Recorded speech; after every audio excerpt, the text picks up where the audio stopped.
भारत और यूरोपीय संघ के बीच एक ऐतिहासिक समझौते की दिशा में बड़ा कदम बढ़ चुका है। यूरोपीय संघ की नेता उर्सुला वॉन डेर लेयन और एंटोनियो कोस्टा भारत पहुंचे हैं। 26 जनवरी को वे भारत के गणतंत्र दिवस समारोह में मुख्य अतिथि के रूप में शामिल होंगे, जबकि 27 जनवरी को दिल्ली में 16वें भारत EU शिखर सम्मेलन के दौरान दोनों पक्षों के बीच मुक्त व्यापार समझौते यानी FTA की घोषणा होने की प्रबल संभावना जताई जा रही है। इस समझौते को मदर ऑफ ऑल डील्स कहा जा रहा है, खासतौर पर ऐसे समय में जब अमेरिका के राष्ट्रपति डोनाल्ड ट्रंप के नेतृत्व में भारत पर भारी टैरिफ लगाए गए हैं। ये डील भारतीय अर्थव्यवस्था के लिए एक मजबूत सहारा बन सकती है। इस समझौते से भारत और यूरोप के बीच व्यापार, निवेश और रणनीतिक साझेदारी को नई दिशा मिलने की उम्मीद है।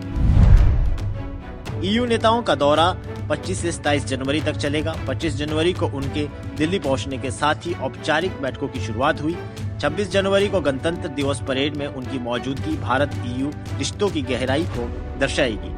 27 जनवरी को प्रधानमंत्री नरेंद्र मोदी के साथ शिखर सम्मेलन होगा, जिसमें राष्ट्रपति द्रौपदी मुर्मू की भागीदारी रहेगी। इस सम्मेलन 2000 से शुरू हुई भारत EU शिखर बैठकों की श्रृंखला का 16वां संस्करण है। इस समिट में व्यापार और निवेश के अलावा सुरक्षा, रक्षा सहयोग, क्लीन एनर्जी और लोगों के बीच संपर्क जैसे मुद्दों पर चर्चा होगी। हालांकि सबसे बड़ा फोकस मुक्त व्यापार समझौते पर रहेगा, जिस पर साल 2007 से बातचीत चल रही है और अब ये अंतिम चरण में पहुंच चुकी है। FTA के तहत यूरोपीय संघ भारत में कारों, वाइन और स्पिरिट्स जैसे उत्पादों पर लगने वाले भारी टैरिफ में बड़ी कटौती कर सकता है।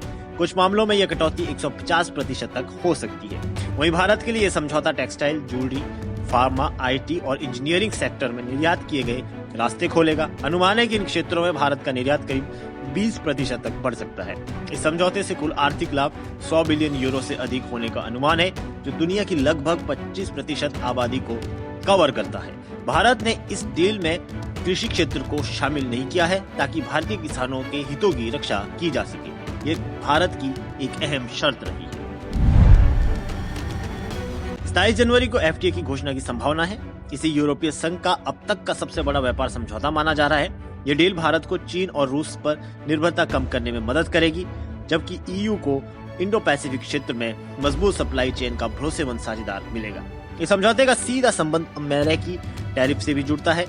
ट्रंप प्रशासन ने भारत पर कई सेक्टरों में 50% तक टैरिफ लगाए हैं, खासकर रूसी तेल खरीद को लेकर। इसका असर कपड़ा, चमड़ा, फार्मा, स्टील और पेट्रोलियम निर्यात पर पड़ा है और अमेरिका में भारत को $10 बिलियन से ज्यादा का नुकसान हुआ है। भारत EU FTA से इस नुकसान की आंशिक भरपाई हो सकती है। निर्यात को यूरोप की ओर मोड़ने से भारत को नए बाजार मिलेंगे और टैरिफ में कटौती के चलते 20% तक की ग्रोथ संभव है। हालांकि EU अमेरिका का पूरा विकल्प नहीं है, क्योंकि अमेरिका में भारत का निर्यात अभी भी दोगुना है और इसके लिए अलग समझौते की जरूरत बनी हुई है। दिलचस्प बात यह है कि ट्रंप ने यूरोपीय संघ पर भी 10 से 25% तक टैरिफ लगाने की धमकी दी है। इसी वजह से भारत और EU दोनों एक दूसरे के करीब आ रहे हैं। इस डील से भारतीय रुपए को मजबूती मिलने, बजट पर टैरिफ का दबाव कम होने और निवेश बढ़ने की उम्मीद है। हालांकि EU का कार्बन बॉर्डर एडजस्टमेंट मैकेनिज्म भारतीय निर्यात के लिए एक चुनौती बन सकता है। बहरहाल भारत EU समझौता न सिर्फ व्यापारिक बल्कि रणनीतिक रूप से भी बेहद अहम है। ये रोजगार, निवेश और भारत की वैश्विक स्थिति को मजबूत कर सकता है।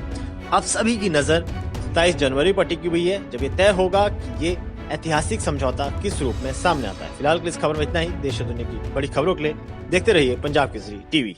हमसे जुड़े रहने के लिए हमारे YouTube चैनल को सब्सक्राइब करें और नई वीडियो की नोटिफिकेशन के लिए बेल आइकॉन को दबाएं।